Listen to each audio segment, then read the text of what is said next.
Kestabilan politik dasar yang jelas penting bagi memajukan ekonomi.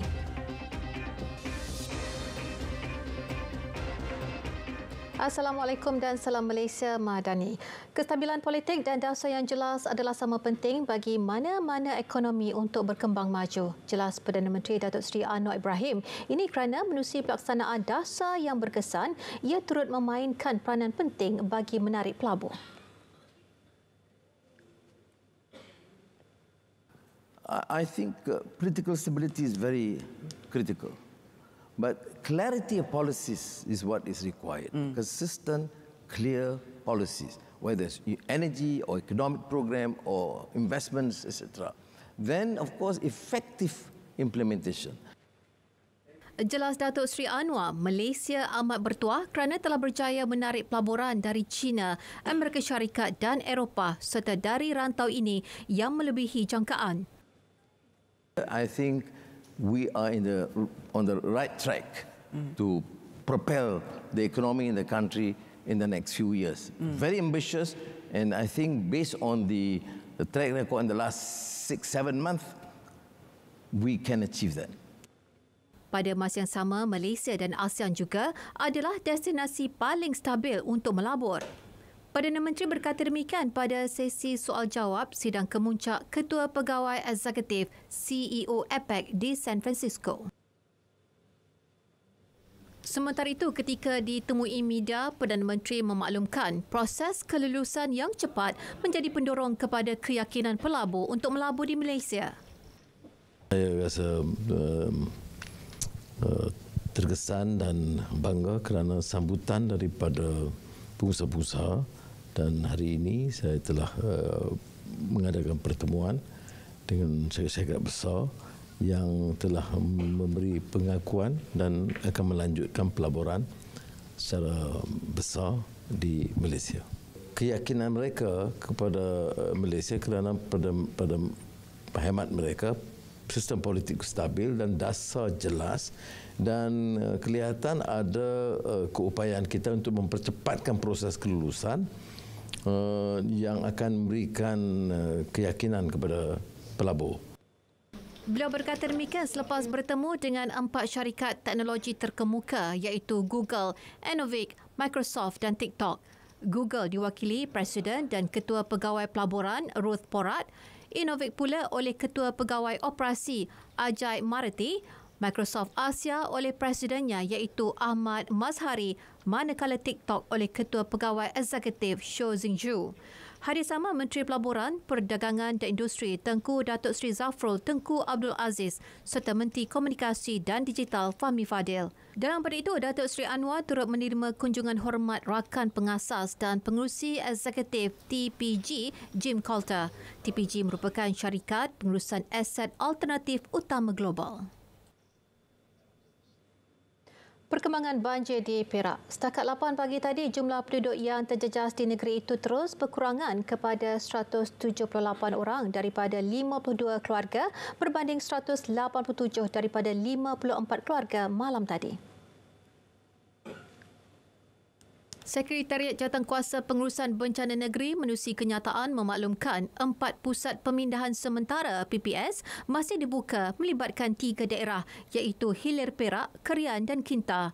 Di daerah Hilir Perak, PPS Dewan Seberguna Padang Tembak menempatkan 89 penduduk daripada 27 keluarga. Sementara itu, di daerah Kerian iaitu PPS Sekolah Rendah Kebangsaan Cangkat Lobak dan Sekolah Kebangsaan Alupungsu menempatkan 80 penduduk daripada 23 keluarga. Manakala di daerah Kinta, 9 penduduk daripada 2 keluarga ditempatkan di PPS Dewan Orang Ramai MBI Taman Meru 2A Ipoh. Sementara itu, jumlah penduduk terjejas banjir di Kedah terus meningkat dan sehingga pukul 12 tengah hari tadi, seramai 256 penduduk ditempatkan di 4 PPS di daerah Kubang Pasu dan Kota Star berbanding 231 orang pagi tadi. Ketua Sekretariat Jawatankuasa Pengurusan Bencana APM Kedah, Meja Pertahanan Awam Muhammad Suhaimi Muhammad Zain berkata 3 PPS di daerah Kota Star mencatatkan jumlah mangsa tertinggi iaitu 216 orang daripada 72 keluarga. 3. PPS yang masih aktif di Kota Star adalah DSK Titi Gajah seramai 101 mangsa daripada 35 keluarga, manakala PPS di SMK Alor Merah seramai 109 orang.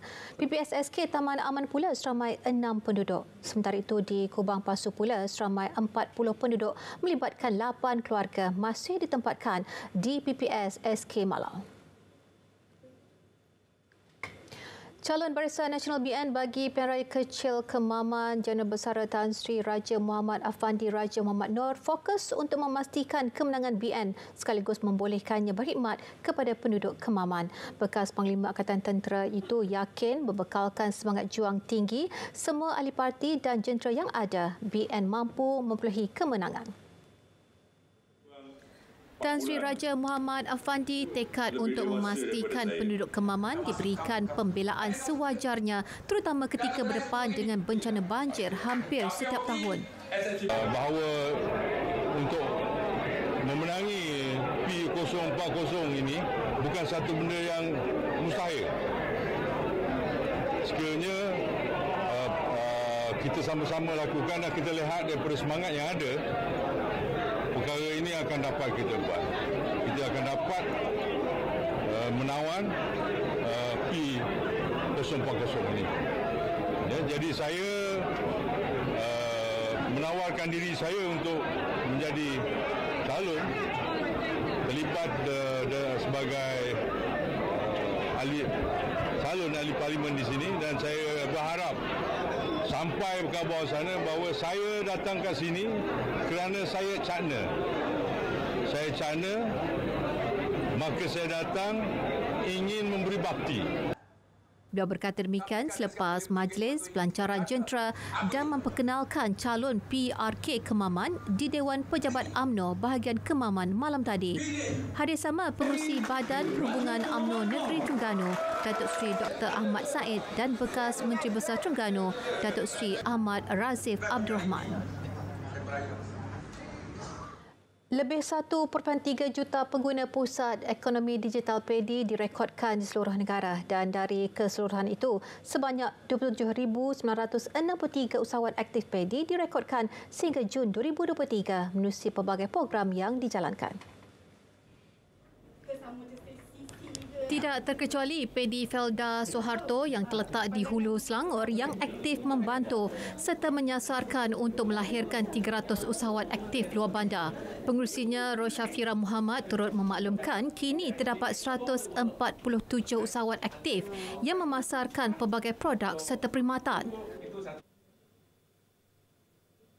Peranan sebagai game changer ataupun LG perubahan, jadi mana untuk peningkatan usaha ekonomi usahawan, kita mula kat sini kita akan merubah ataupun transform usahawan daripada pemasaran ataupun pasaran tradisional kepada pasaran dan pemasaran digital. Jadi kita fokus kepada itu untuk meningkatkan ekonomi pendapatan usahawan sekitar komuniti Felda Soeharto. Sementara itu, beberapa ikon usahawan PADI Felda Soeharto yang ditemui mengatakan program-program yang dianjurkan sangat membantu mereka dalam meningkatkan hasil jualan.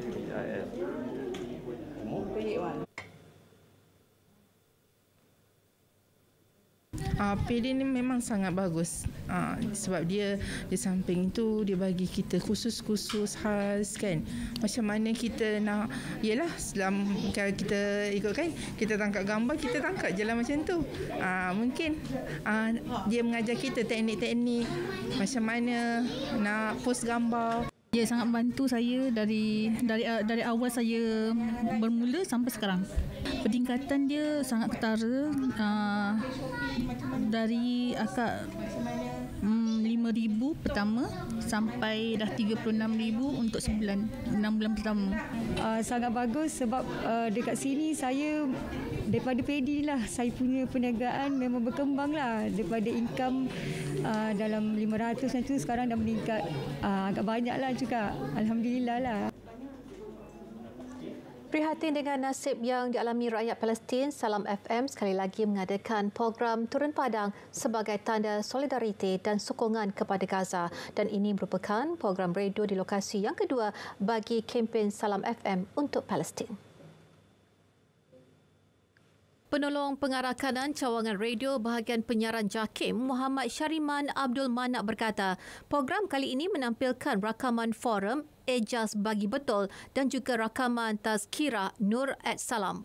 Ia dilaksanakan dengan kerjasama Masjid Bandar Seri Putra Bangi dan akan disiarkan menerusi saluran radio Salam FM. Jadi tidak cukup dengan hanya berdoa, apa yang kita boleh lakukan macam Salam FM, kita rasa kita terpanggil untuk mengajak pendengar dan juga rakyat di luar sana untuk terus melakukan apa sahaja. Contohnya kalau dah cukup berdoa, mungkin boykot lagi, teruskan lagi, pergi melihat, mentelaah apa dia sebenarnya sejarah Palestin ini, apa yang mereka perjuangkan ini. Kita harus rasa tanggungjawab dan juga rasa peduli dan cakna dalam hal isu ini. Ini merupakan usaha Salam FM menjadi suara dan platform yang menyokong dasar kerajaan untuk tetap teguh bersama Palestin. Saya harap program ini akan teruslah berjalan untuk memberi info-info ataupun input kepada jemaah yang hadir di masjid ini berkaitan dengan apa yang berlaku ketika ini di Palestin. Jenazah bekas penyanyi nasyid kumpulan intim Muhammad Suhaimi Saad selamat dikebumikan di Tanah Perkuburan Islam Kampung Fekra, Sungai Ara, Kota Tinggi Johor pukul 9 pagi tadi. Dan lebih 200 ahli keluarga, sahabat dan rakan seperjuangan hadir mengiringi jenazah ke Tanah Perkuburan. Turut kelihatan dua anak Allahyarham Ahmad Hadi Al-Fadi dan Salman Ekhori. Bacaan talqin dan tahlil ringkas dipimpin vokalis kumpulan nasyid Diwani Hasnul Jamal.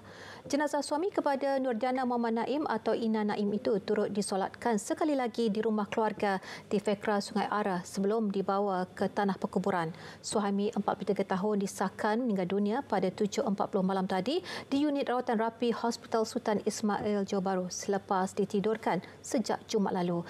Dan ia berikutan keadaan kesihatan yang merosot selepas batuk teruk sejak Ogos selain mengalami cerit-berit.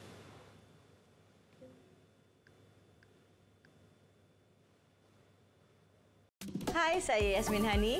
Saya Fendi Muhammad. Saya Amir Maidin. Jangan lupa saksikan Sembang-Sembang ASNB 2023 di mana kita akan membincangkan topik tiada tabungan, barang mahal atau gagal rancang kewangan. Saksikan nanti tau. Sembang-Sembang ASNB. Wow!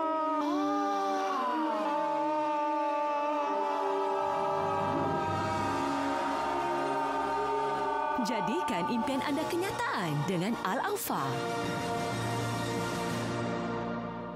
Beli! Bos, betul lah Shopee ada penghantaran percuma.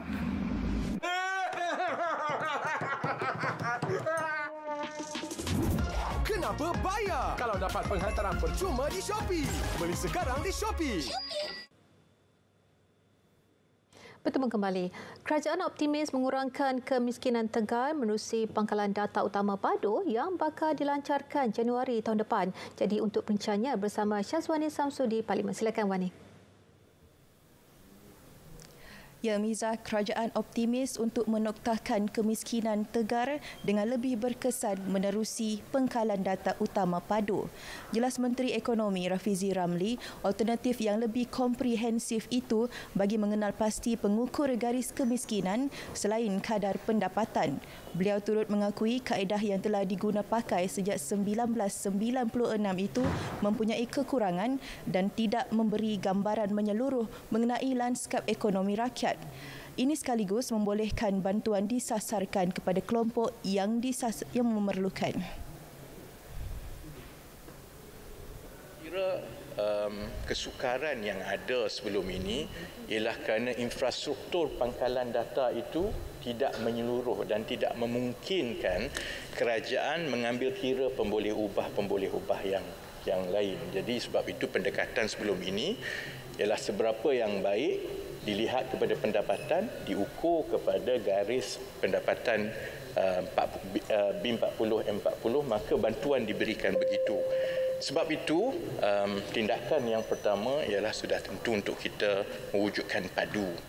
Dan dengan kemajuan teknologi dan juga sains data yang ada sekarang, ia membolehkan kerajaan mengumpul lebih banyak maklumat yang ada. Beliau menjawab soalan Ahli Parlimen Tampin Datuk Muhammad Isa. Padu yang dijangka mula diaplikasi pada Januari tahun hadapan itu juga bagi membantu kerajaan merangka program bertepatan kelompok yang disasarkan. Baik saudara, ini pula berkenaan inisiatif pendapatan rakyat. Sehingga kini lebih 4,100 peserta inisiatif pendapatan rakyat IPR berjaya keluar dari kelompok miskin tegar dan mampu menjana pendapatan bulanan yang mampan. Penyediaan bantuan dan ekosistem pertanian serta perniagaan lengkap antara usaha kerajaan dalam mengurangkan kelompok termiskin. Yang dilaksanakan oleh Kementerian Ekonomi yang meliputi penyediaan ekosistem yang lengkap dan bantuan secara in-kind diberi kepada peserta bagi menyokong dan menggalakkan mereka untuk menjalankan aktiviti ekonomi bagi menjana pendapatan tambahan secara mampan. Sehingga kini sejumlah kira-kira 4,100 isi rumah telah mendapat limpahan manfaat daripada hasil pelaksanaan program ini. Penyataan bagi menjawab soalan Ahli Parlimen Tampin Datuk Muhammad Isa. Tambahnya, kerajaan turut mempertimbang pemberian bantuan tunai khas secara bulanan kepada isi rumah miskin tegar yang tidak berkemampuan menyertai aktiviti menjana pendapatan atas faktor umur atau kesihatan. Baik saudara, ini pula Dewan hari ini turut dimaklumkan program insentif benih padi sah BPS akan dilaksana di Sabah dan Sarawak. Ketika ini perbincangan bersama pihak pertanian di kedua-dua negeri itu sedang berjalan dalam memastikan petani menerima manfaat sama di Semenanjung. Kita akan berbincang terus dengan pihak pertanian negeri Sabah dan Sarawak dan setakat ini mereka memberi reaksi yang positif untuk menerima benih-benih baru ini. Ini yang kita harapkan dan keadaan ini insya-Allah Sabah dan Sarawak ini mereka bersedia dengan secara aktif sekarang untuk membantu ke arah SSR beras kita di negara ini. Dan ini berdialog dan juga perbincangan di peringkat pegawai sekarang ini sedang berjalan. Insya-Allah akan terjelma hasil yang baik supaya Sabah dan Sarawak ini menjadi jelapang padi yang kedua bagi Malaysia untuk masa akan datang. Beliau menjawab pertanyaan Wakil IGAN Ahmad Joni Zawawi mengenai perancangan Kementerian melaksana BPS di Sabah dan Sarawak. Dalam pada itu, Dewan turut dimaklumkan sebanyak 22 lesen pengeluaran benih telah ditarik balik menerusi Ops BPS yang telah dijalankan di Zon Utara sejak dilaksana pada 7 November lepas. Ops berkenaan dijadual berakhir pada 21 November depan. Baik saudara, kerajaan mensasarkan peningkatan bilangan penumpang pesawat penerbangan tahun ini sebanyak 87.8 juta penumpang iaitu 80.6% berbanding bilangan penumpang yang direkodkan tahun 2019. Jumlah penumpang turut dijangka kembali ke tahap pra-pandemik pada tahun hadapan.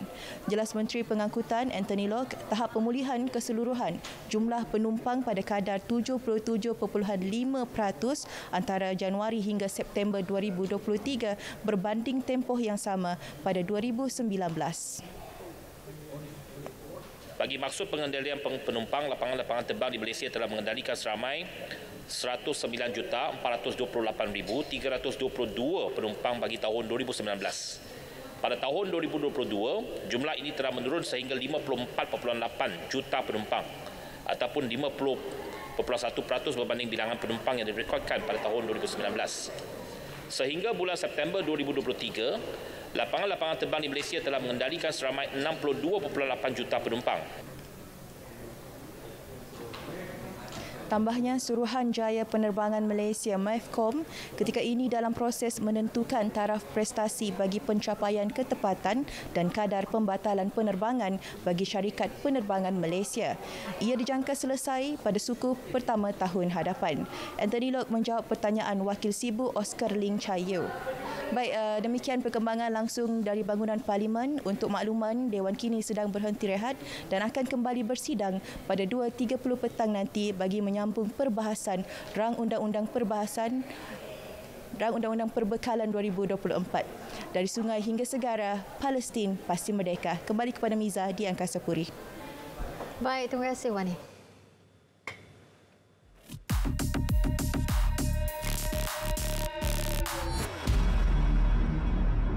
Tular kononnya undang-undang jenayah syariah di negara ini bakal lenyap jika rakyat terus berdiam diri. Menerusi muat naik di media sosial, akaun pemuda sebuah parti pembangkang mendakwa cubaan untuk menghancurkan institusi itu giat dijalankan. Dakwah hantaran itu, musuh Islam telah berjaya di Selangor dan kini usaha berkenaan cuba diperluas. Susulan itu, mereka menghasut orang ramai untuk turut serta perhimpunan mendesak perlembagaan dipindah. Seakan gerakan terancang, perkara itu turut diiyakan gabungan dianggotai parti terbabit. Sebab kes ini sangat besar. Kalau sekiranya seandainya perkara ini berlaku, dia akan menyebabkan bidang kuasa mahkamah syariah tu akan sebahagian besar akan terapun. Semakan pasukan Biar Betul mendapati tuduhan merupakan fitnah. Exco Agama Selangor yang menafikan perkara itu mencabar pihak yang menuduh untuk mengemukakan bukti. Fitnah yang dilempar tidak lain tidak bukan hanya bersifat politik. Jika benar dakwaan demikian, tindakan yang dicanang mahu dilakukan itu sepatutnya dilaksana ketika mereka menjadi kerajaan. Malah, perkara yang mahu diperjuangkan itu juga tidak kena cara. Tiada keperluan pindah perlembagaan. Menurut Menteri Agama, Badan Perundangan Negeri boleh menggubal undang-undang kesalahan jenayah syariah.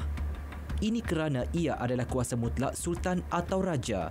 Pada masa sama, usaha mempertahan kesucian Islam dan undang-undang syariah pastinya jadi keutamaan kerajaan perpaduan. Beberapa perkara penting dilaksana bagi menambah baik perkara berkenaan. Henti mainkan isu 3R, jangan cetus kegusaran awam, tindakan tegas menanti si kaki fitnah. Jika anda terima bahan fitnah atau disyaki tidak betul, segera lapor ke SKMM. Biar betul, tak pasti, jangan kongsi.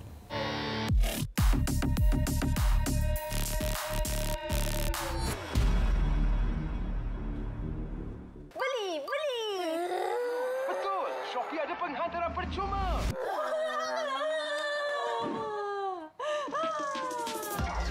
Kenapa bayar kalau dapat penghantaran percuma di Shopee? Beli sekarang di Shopee.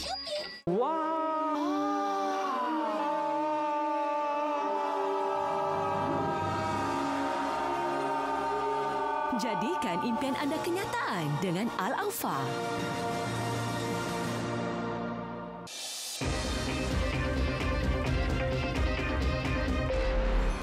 Ringgit memulakan urus niaga lebih rendah berbanding dolar Amerika Syarikat berikutan aktiviti pengambilan untung terhadap unit tempatan itu susulan prestasi peningkatannya yang ketara baru-baru ini. Pada pukul 12.30 hari tadi, ringgit diniagakan pada 4.70 berbanding dolar Amerika. Berbanding dolar Singapura, ringgit disebut pada 3.48 dan berada pada 3.11 berbanding yen. Ringgit diniagakan pada 5.83 berbanding pound sterling dan disebut pada 5.09 berbanding euro. Manakala berbanding baht pula, ringgit didagangkan pada 13.20. Bursa Malaysia memulakan dagangan pagi tadi dengan indeks petunjuk utama susulan tindakan segelintir pelabur mengambil keuntungan selepas kenaikan semalam dan indeks FPM KLCI susut 5.00 mata kepada 1461.84 mata setakat pukul 12.30 tengah hari tadi. Kaunter saham aktif menyaksikan saham MQTech kekal pada 2.5 sen. Sebaliknya, Mersek naik setengah sen kepada 3.4 sen, diikuti MAA meningkat 11.5 sen kepada 46 sen. MAA turut mendahului kaunter saham paling untung melonjak 11.5 sen kepada 46 sen. Disusuli Muda meningkat 9 sen kepada RM51 sen, manakala Mentiga bertambah 4 sen kepada 72 sen. Perkembangan kekejaman Israel di Gaza. Angka korban rakyat Palestin terus meningkat kepada 11,500 dan setakat ini serangan telah meragut nyawa 4,650 kanak-kanak dan 3,145 wanita. Manakala 29,200 penduduk lagi cedera. Serangan bertali arus tentera Zionis turut menyebabkan 3,600 individu gagal dikesan termasuk 1,755 kanak-kanak. Majlis Keselamatan Pertubuhan Bangsa Bersatu PBB menggesa jeda kemanusiaan yang panjang dilaksanakan di seluruh semenanjung Gaza, dan resolusi itu yang disediakan Malta mendapat 12 sokongan manakala 3 negara berkecuali iaitu United Kingdom, Amerika Syarikat dan juga Rusia. Gesaan dibuat untuk menyegerakan koridor kemanusiaan selama beberapa hari bagi membolehkan bantuan sampai kepada orang awam.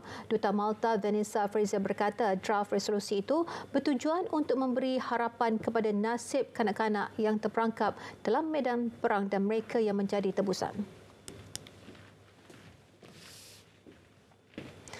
Menjelang aksi pusingan kedua kelayakan Piala Dunia 2026 Piala Asia 2027 di Stadium Nasional Bukit Jalil malam ini, skuad Harimau Melaya mengharapkan permulaan sempurna dengan memenangi perlawanan menentang Kyrgyzstan pada aksi pembukaan kumpulan D.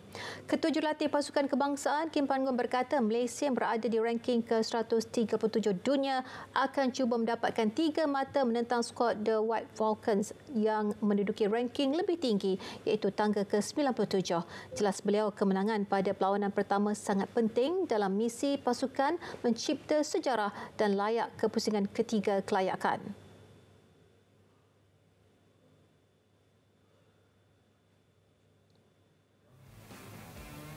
Whoever come here, environment must be make them scared.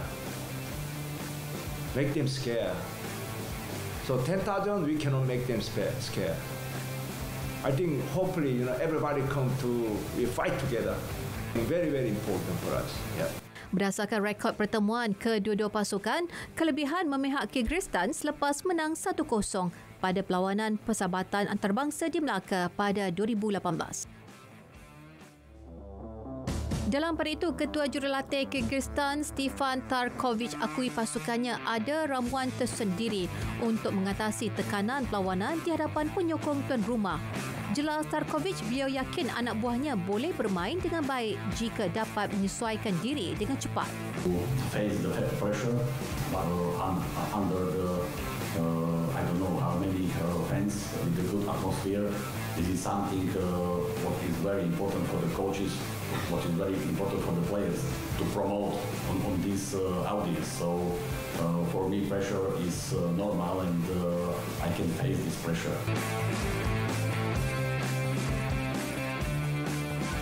Baik, sekian berita tengah hari dari Sungai ke Segara. Palestin pasti merdeka. Dengan itu, Assalamualaikum. Malaysia Madani, tekad perpaduan penuhi harapan.